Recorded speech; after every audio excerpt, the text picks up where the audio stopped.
I've sold this house to my parents. Let's get a divorce. I don't need you anymore. Phil pointed at me, urging me to leave the house quickly. After that, he continued to throw insulting words at me. My in-laws joined in, laughing along. However, I remained undisturbed by such comments and calmly accepted the need to leave. I had a plan. After quickly preparing my belongings, I left the house. Those three still didn't understand the true hardship that was about to unfold. My name is Rachel Wagner. I'm in my 50s. After many years of marriage, my children are already independent. Although I used to work as a regular office worker, I am now a teacher of handmade accessory making, a hobby of mine thanks to a friend's introduction. For me, getting this job was a stroke of luck. I enjoy my beloved craft, surrounded by kind and caring students.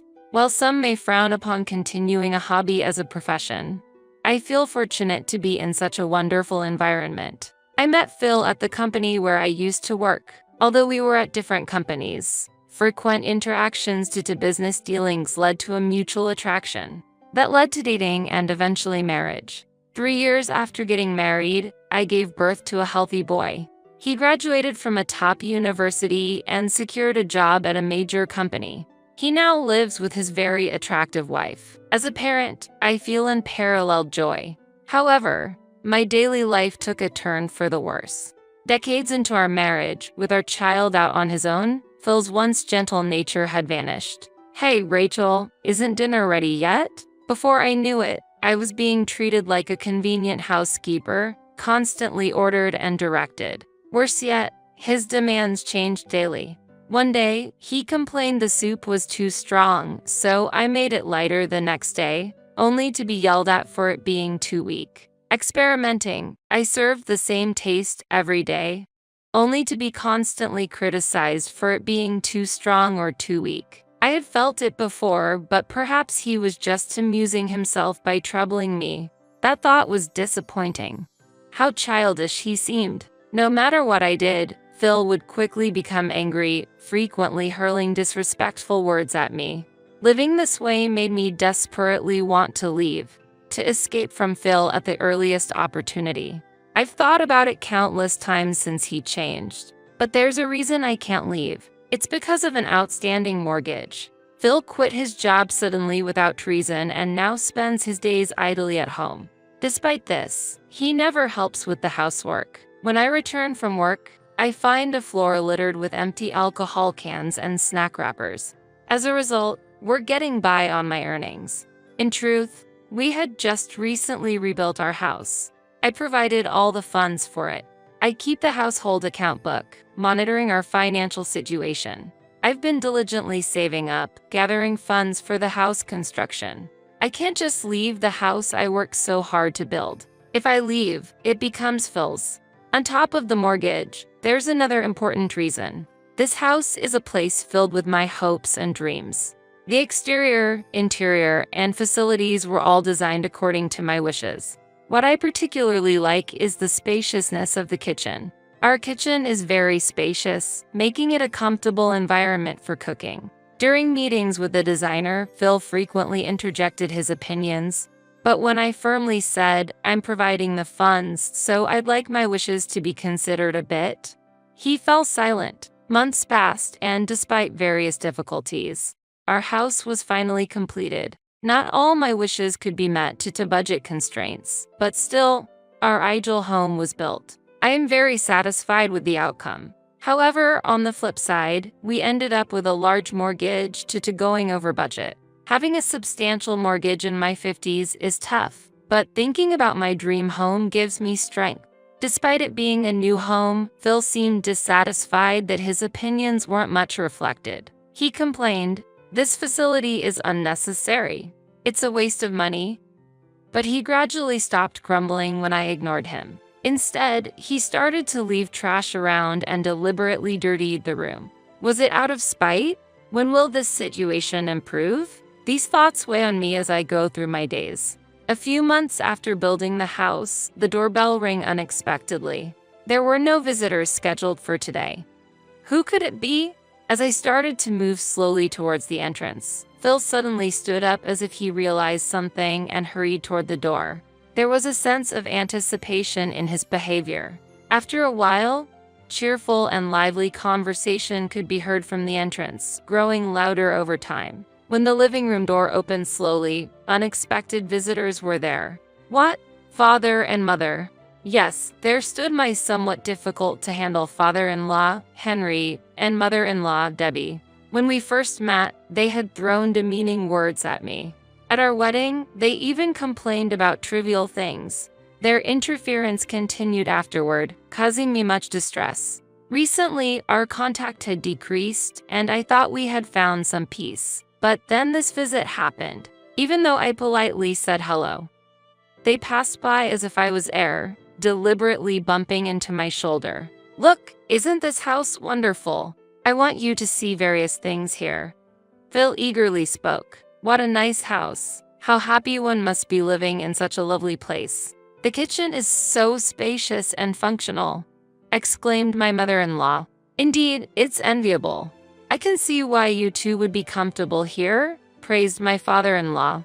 Phil showed them around the house, explaining features that piqued their interest. When they returned to the living room, there was a satisfied smile on my in-laws' faces. However, in contrast to the cheerful atmosphere, Phil scolded me loudly. Hey, aren't the coffee and snacks ready yet? How can you make my parents wait? Rushed by his angry voice, I hurried to prepare the coffee and snacks. But since there was no prior notice of the visit, I had to serve whatever snacks I had on hand. This made them upset. What kind of joke is this when your husband's parents are visiting? Really? Always a petty woman. They expressed their dissatisfaction but finished all the coffee and snacks provided. This house seems really comfortable to live in. Dad and Mom, you're always welcome. Don't hesitate to come. After that, they left without saying thanks for the meal or anything else. Ultimately, their attention was solely on Phil, only glancing at me when expressing their complaints. After they left, I realized something. It had been a long time since I saw Phil laugh so brightly. From that day on, at Phil's invitation, they began visiting frequently. Initially, it was about twice a month, but gradually it increased to once a week, and eventually, they started coming almost daily. Most of what they said during their visits were complaints about me. Phil never defended me. He just nodded along with his parents' remarks. He even agreed with his parents' opinions and complained about me. Rachel really doesn't listen to what I say. It's troubling me. Rachel is really a high-maintenance person. I felt it since we first met, but to see her troubling my son like this, I never intended to trouble them. In fact, I am the one who is troubled. Yet, I couldn't convey this and merely apologized. Their visits seemed to continue. I couldn't be sure because they visited when I wasn't around, and I didn't see them every day. Nevertheless, they seemed to drink alcohol during the day, and when I came home, empty cans were scattered on the floor. The newly bought rug had stains from spilled drinks. Could you at least clean up the empty cans? The new house smells of alcohol, and there are stains on the floor, which is troublesome. Quiet. You should just keep earning money in silence. Just do as I say, okay? Understand? Really now. It seemed he didn't realize who was earning the money for the alcohol. Besides alcohol, Phil also spent money on gambling. Occasionally, I would find crumpled betting tickets next to the alcohol cans. When I realized Phil was gambling, I tried to advise him. We didn't have financial leeway in the first place. If he continued to waste money on gambling, our situation would only worsen. It's one thing if it were his income, but using the money I earned, I feel more sadness than anger. Weeks have passed since his parents began visiting frequently. They would still come when I was not home. How should I turn this situation around? Sometimes when I came home early from work, I would find them brazenly using my home's facilities. I let out a surprised "ah," and when they noticed me, they clicked their tongues. My presence seemed to be an annoyance to them. Yet, this is my place. There's no reason for me to be treated as an unwanted presence. How should I overcome this difficult situation? I was already at my limit taking care of Phil, let alone dealing with his parents. Finally, I decided to confront Phil and his parents and began to formulate a plan. A few weeks later, they unusually visited while I was home. "Hello. It's rare for you to come when I'm here," I said sarcastically, and they gave me a sharp look. "If we knew you were here, we would have changed our visiting time. You always look so unremarkable." It was clear that my presence made them uncomfortable. They brushed past me and entered the living room confidently. "There you are. We've been waiting." Phil greeted his parents with a smile and led them to the kitchen. They seemed to think of this place as their home. In the kitchen, Debbie happily operated the equipment. "This kitchen is nice. I can't wait to use it. The food Mom makes here will surely be exquisite." After tinkering with the appliances, they said, "Let's check the bathroom next," and proceeded there. Inspecting the facilities of our house, which they had visited frequently, felt strange. It was as if they were doing a final check. With a look of anticipation, they left the house. "What were you doing? That's none of your business. Keep your mouth shut." Even when I asked what he had been up to, Phil told me nothing. But it doesn't matter if he doesn't tell me. The reason is that I was fully aware of what Phil and his parents were planning. Phil tried to keep his plan from me, but his attempts were so comical that I couldn't help but smirk when he wasn't looking. 1 week later, when I returned from work, a large truck was parked in front of our house. It had "Moving Center" written on its side. When I made eye contact with Phil standing next to the truck, he completely ignored me and went inside the house with the movers. Uncertain whether it was the right time to enter, I stood outside and watched just as his parents arrived. "Oh, you're already here, Dad. Quick, let's go inside." After a brief glance at me, my in-laws, treating me as if I were invisible, entered the house without exchanging any words with me. Minutes passed, and the movers left. The three of them watched the truck leave with satisfaction. Once the truck was out of sight, they turned their attention to me. "Oh, Rachel, you're back? We didn't notice at all." "Really? When did you get back?" Pretending to be innocent, they approached me. "We need to talk. Please, come inside." As I stepped in, I noticed that most of the furniture had been replaced with items from Phil's parents' house. My beloved shelves and desk were gone, likely taken away by the movers. Sitting on the newly replaced sofa, the three of them stared at me with an eerie smile. "We have an important discussion to make. You have no right to oppose now, so just listen quietly." An important talk. When I questioned back, Phil, with a sneering tone, said, "I've sold this house to my parents. Let's get a divorce. I don't need you anymore." As soon as he finished his sentence, his parents chimed in, "Exactly right. So, from today, you are a stranger to us. Strangers should leave promptly." Debbie's words were followed by Phil and Henry's laughter. "Did you hear that? You're a stranger, so get out." "Mom, that's really funny." "Yes, she's a stranger now, so she should leave quickly. This house is no longer yours." While saying this, Phil handed me the already filled out divorce papers. However, I wasn't fazed at all. I had anticipated all of this. "Understood. Then let's proceed with the divorce. I'll sign the divorce papers now." I signed quickly, placed my wedding ring on the table, stood up, and declared, "I will move out now." My calm demeanor seemed to dumbfound the remaining three. There's a solid reason why I could remain so composed. I had installed surveillance cameras all around the house. When his parents started visiting frequently and kept talking about living here, I grew suspicious. Their increasing visits and specific timings raised my doubts, making me suspect a conspiracy with Phil, which led me to install the cameras. At first, I hesitated. Is it permissible to monitor one's family like this? I feared that if nothing untoward was happening, I would be the one criticized. But, driven by daily stress, I finally decided to install the cameras. I could check the footage from these cameras on my smartphone at any time. Whenever I took a break, I started checking the footage. On the first day, there was no significant change. His parents visited, and they engaged in casual conversation with Phil. The focus of the conversation was Phil's daily grievances, and his parents just nodded sadly. "So you've been feeling that way. Truly, she is no good, causing her husband such distress." The video also captured their voices clearly. Have they forgotten who have been supporting the household? Since installing the cameras, I've been pondering how they will manage their living after I'm gone. Days later, the screen showed Phil and his parents in an unusually cheerful mood.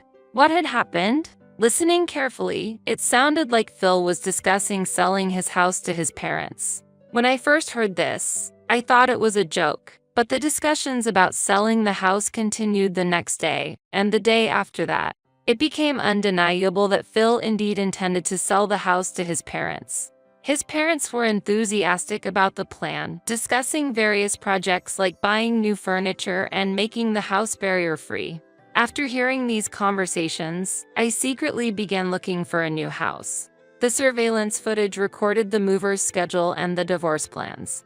I prepared to move to a new place in time for the day I would be driven out. I also initiated the process to change the name on the mortgage contract. Since the divorce was decided, the house was no longer mine. Therefore, I thought it appropriate to transfer the payment responsibility to Phil and his parents.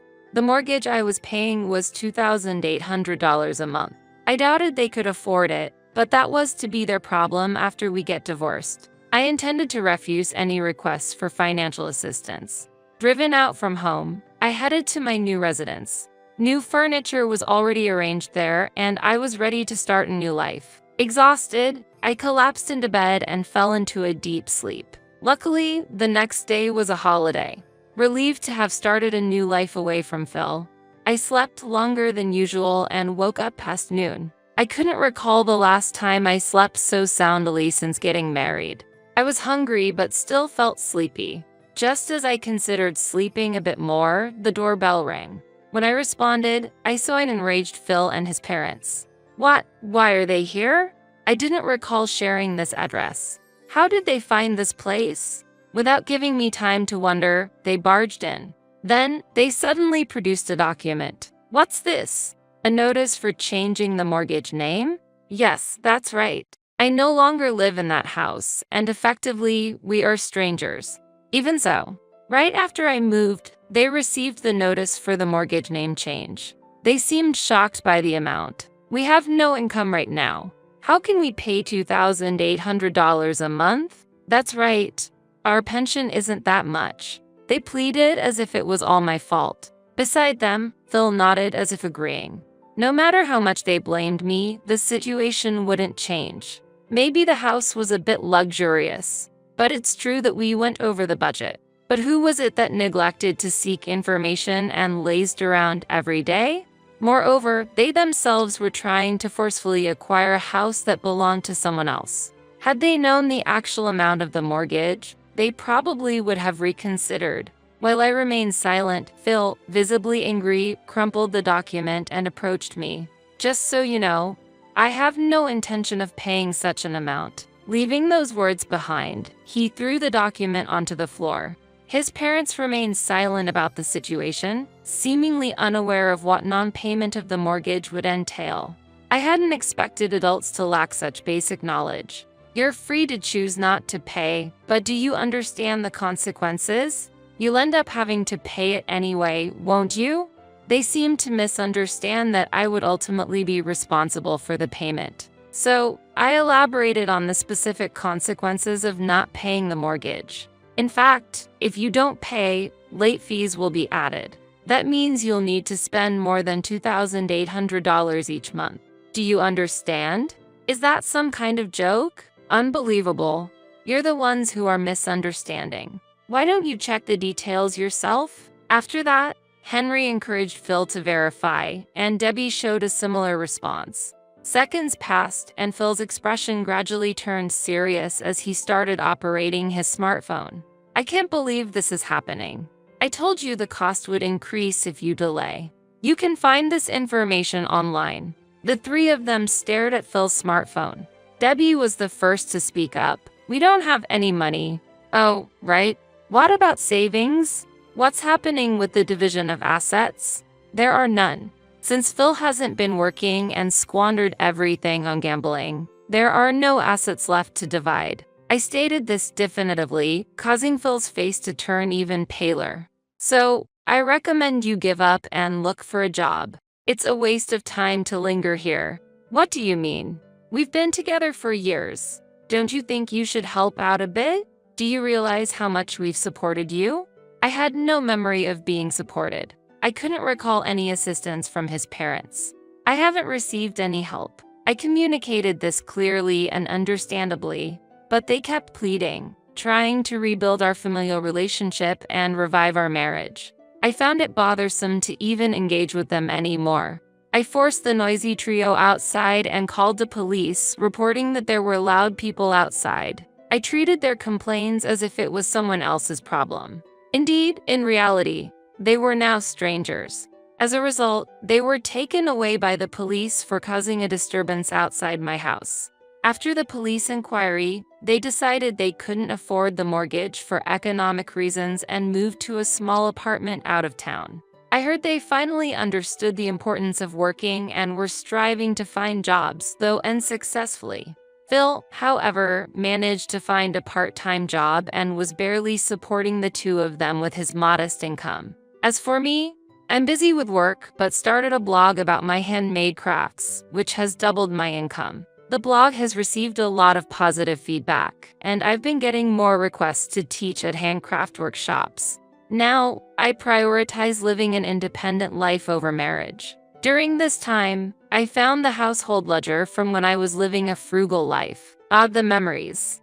I felt a wave of nostalgia. Those challenging days are now a valuable experience. I vowed to seize happiness with my own hands and put the ledger away.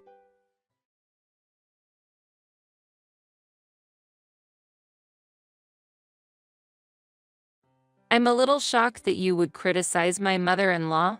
If you're not working, why don't you get out of here? My sister-in-law and mother-in-law, who did not know that I was taking over my mother-in-law's debt, threw these words at me without the slightest sense of gratitude. Yes, I understand. But it's up to you guys from now on. The day I packed my bags, they realized a fact I had been hiding and put their heads together. My name is Emma. I am 32 years old, a busy career woman working in an office in the city. When I was a student, I spent most of my time in the corner of the library, absorbed in my books. After I got a job, I was buried under a mountain of work and forgot to take time for myself. One of my friends, who sincerely cared about me, said, "Emma, why don't you try to cherish your love life a little?" And she organized a group blind date for me. Then, a man whose eyes met mine was John, who worked in a building in the city center. He is a fresh salaryman working in a building in the city center. And to my surprise, he seemed to be a little interested in me. I was nervous about the feeling of dating after a long time, but supported by his kind words, we gradually opened our hearts to each other. Then he made a gentle confession to me, and our love accelerated. Only 1 year later, we decided to get married. It was like a dream come true that I, who had been so absorbed in my work, could stand at such a wonderful turning point in my life. My friend who organized the group blind date was also surprised at our sudden development. She said, "Oh, really? You're getting married?" I said, "Yeah, it's amazing, isn't it? But it's great. I'm so glad I organized that group blind date. Thank you. I really appreciate it. I'm looking forward to the wedding. I'm looking forward to it." Thus, I was to open the door to a new life. First, we reported to each other's families. Seeing me so happy, my parents welcomed him warmly. "Emma, you haven't told me about your boyfriend for a long time, so I was a little worried that maybe you wouldn't get married. John, please take care of her from now on." When I heard these words, I felt as if I realized for the first time what my parents really thought of me. I realized that parents think a lot of things without saying them. My family had been basically free to do whatever I wanted, so there was no pressure to get married. But it seems that in my parents' mind, there was a wish to see their daughter happily married someday. Knowing such a parent's wish made my heart warm a little. And when I visited John's house for the first time, I met his family with nervous excitement. But his mother and father were both very warm and made me feel very safe. Next, we had dinner with the whole family. While I was looking forward to it, I was also a little nervous, especially because I had heard that John's sister, Melissa, was there. She was only 25 years old, and her choice of words was a little rough at times, which made me a little confused. She asked me, "Emma, you're already at that age. Weren't you getting married too late?" I was a little shocked to hear her say things like, "I would have decided sooner if I were you." But John followed up and we had a nice dinner afterwards. We then planned our wedding and had a happy wedding at a place we loved. We had a lot of friends and family there, and the day was really great. Our honeymoon was so much fun, and when we returned home, we started our new life together. Life together was fresh, and every day was so much fun. We went out on dates and watched movies at home. I felt that newlyweds are really happy. It has been about 2 years since we got married. One day, our peaceful everyday life changed drastically. We received the news that my father-in-law had passed away. Of course, I knew he had health problems, but I had not expected him to pass away so soon. My husband and I were deeply saddened by this sudden news. My mother-in-law's grief was especially deep, and I could feel her emotions as I looked at her. But our surprise was compounded by what we subsequently found out. In fact, my mother-in-law was in deep debt. It was apparently due to the fact that she had been cheated by some unscrupulous person and lost a large sum of money. When we learned of this fact, we could only gape. My husband, with his usual gentle nature, said he wanted to help her somehow. So, we decided to use our shared savings to reduce my mother-in-law's debt as much as possible. I thought it would be too hard for her to bear that heavy debt alone after my father-in-law's death. However, my mother-in-law's reaction was a little unexpected. She said something like, "If I am in trouble again, can I ask John for help?" My husband was a little surprised and replied, "That's a little." My mother-in-law said something positive, "But I'll find a way to get more money somehow." But my husband was worried. "I hope that's not gambling." We kept a watchful eye on my mother-in-law and were on the lookout for any trouble she might get herself into again. In the midst of all this, my husband was suddenly injured and had to be hospitalized. That event also became a big ordeal for my husband and me. Since every day was spent flitting back and forth from the hospital to take care of my husband, I never noticed any changes in my mother-in-law's daily routine. Then one day, after my husband was discharged from the hospital, I decided to pay a little visit to his parents' home. During our first reunion in a long time, I could sense that something had changed in the atmosphere. "Mom, long time no see." My husband greeted her with a smile, and my mother-in-law said, "John, you are getting better. Can you run again?" She smiled at him and said. While smiling at this exchange, my husband began to flip through my mother-in-law's bank book. To his surprise, the money in his mother-in-law's bank book, which we had accumulated after her previous debts had been repaid, was almost completely gone. "What's wrong with this bank book, Mother?" my husband exclaimed in surprise, to which his mother-in-law replied with a slightly embarrassed smile, "You know, I had tea with friends and found a nice little bag. And then I found myself in this mess." She laughed bitterly. With that one word, my husband and I froze in complete surprise. It was as if we had saved money for our mother-in-law's future, and she had spent it happily without a care in the world. My husband couldn't help but say, "Mom, you shouldn't spend it like this. Do you know how much we put our hearts into giving you money for your future?" He said something like that. Seeing my mother-in-law's remorse, we became truly concerned about her future. We suggested that she move in with us to support her life closer to us. When we broached the subject, my mother-in-law's eyes lit up with joy, and she gave up her house and moved into our apartment. Our new shared life together began, and my mother-in-law seemed to enjoy every day of it. The three of us laughed and talked around the table at every meal, and my mother-in-law volunteered to help with the housework, which made life surprisingly easy for both of us. Her upbeat mood was infectious, and our days became brighter and warmer. I said, "Mom, what would you like for lunch today?" I think I'll have Udon. That sounds good. Since I was working remotely, I was in a position to monitor how my mother-in-law spent her money. Since my husband and I, provided her living expenses and my husband managed my mother-in-law's account, there was supposed to be no worry about her spending excessive money. However, we kept a close eye on her, worried that she might spend the money in some way. These days continued, and in no time at all, 6 months passed. One afternoon, while we were relaxing in the living room, the intercom rang. We wondered who it was, and when I answered, I found my sister-in-law, Melissa, standing there. I said, "Melissa, it's been a while. Is my mother there?" I was a little surprised to hear her ask such a question without even saying hello, but I showed her into the living room. "Mom, it's been a while." "Oh, Melissa, what brings you here?"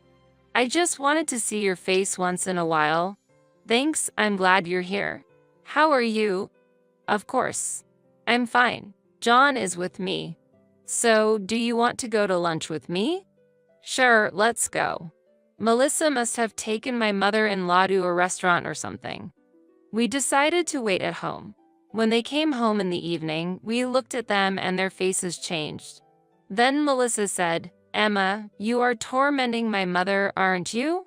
I was surprised and could not understand what she was saying. My mother-in-law also looked at me sternly. My husband said, "What are you talking about? There is no way Emma would do such a thing." He immediately took my side, but Melissa would not budge.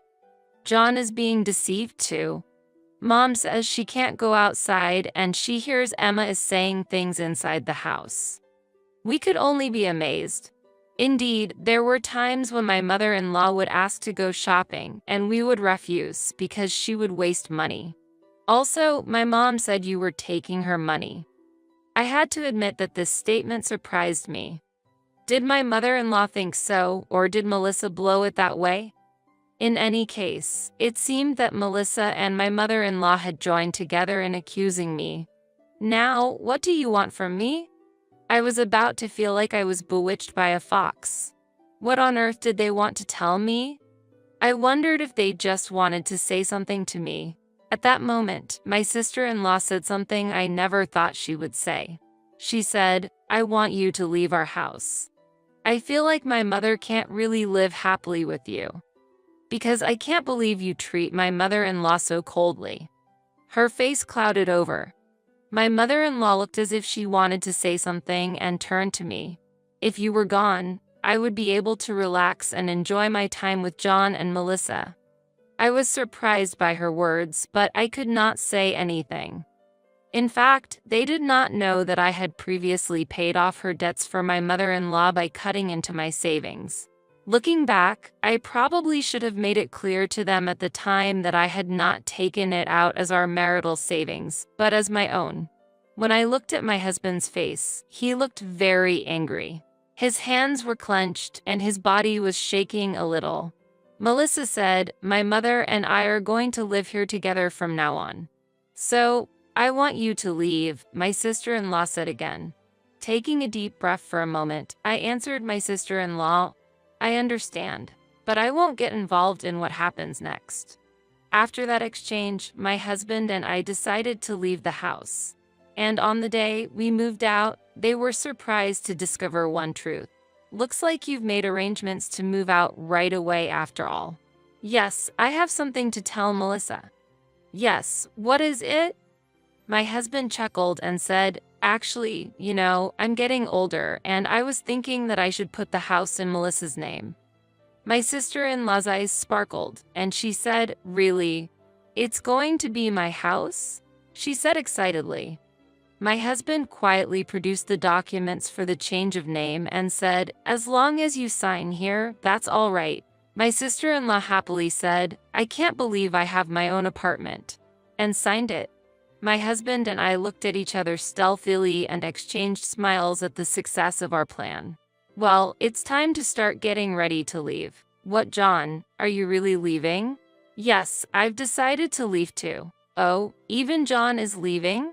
Do you really have to leave with Emma?" "If I'm not with Emma, I don't feel comfortable either." It's normal for married couples to be together. I knew you would say that, but then what are we going to do about future house expenses and stuff? That's something you'll have to devise and pay for on your own. Wait a minute. I quit my job because I believed you would support me, okay? My husband and I could not hide our surprise at my sister-in-law's sudden statement. If you keep this up, you're going to get me and our mother into a lot of trouble. That's fine if you can devise a way to live on your own. You have our mother's pension, and if you save a little, you can manage. Yes, and if you add my pension to that, we can manage. Since you're going to live here, we need to be creative about it. My sister-in-law looked a little satisfied with my mother-in-law's kind words. Indeed. It's my new home. If I save a little money, I should be able to get by. However, my husband and I laughed inwardly at my sister-in-law saying such a thing, not knowing that the property was a rental. About that time, the movers arrived. We welcomed them and began to move more and more stuff out. My sister-in-law and mother-in-law rolled their eyes at the sight. What are you doing? Getting ready to move out. Are you taking everything? Of course. We bought all this stuff. Do I have to buy everything new? That's right. I wish you had known that and acted accordingly. Well, we better get going. My husband smiled and said, and we left the house. My mother-in-law and sister-in-law froze in amazement for a while. After a while, my sister-in-law called my husband's cell phone. She said, "Hey, John, what's with the rent bill all of a sudden?" I was a little mistaken. Could it be that I am not the owner of this house? Who told you about that? Well, I'm actually renting this house. The document you signed at that time, which was the rental agreement. So, it's only natural that you should be charged for the rent. Seriously? I didn't know that at all. It's where you live, so you have to pay the rent. But my salary is not that much compared to you. You may laugh, but Emma actually makes more money than I do. Oh, no. It's true. She is working hard at a remote company that pays pretty well. That's why we were able to live so comfortably in that apartment. My sister-in-law was so surprised that she was speechless for a while. Next, I heard my mother-in-law's worried voice. "We're so sorry," she said. "I'm really sorry. Could you please reconsider and come back?" My husband responded gently but firmly. "Thank you, Mother. But it's hard for me to go back because of your attitude toward Emma. She is the most important to me. Please take care of the rest. You will take care of it." After that exchange, I heard various rumors. My sister-in-law and mother-in-law had apparently been forced to look for an apartment after getting tripped up on rent payments.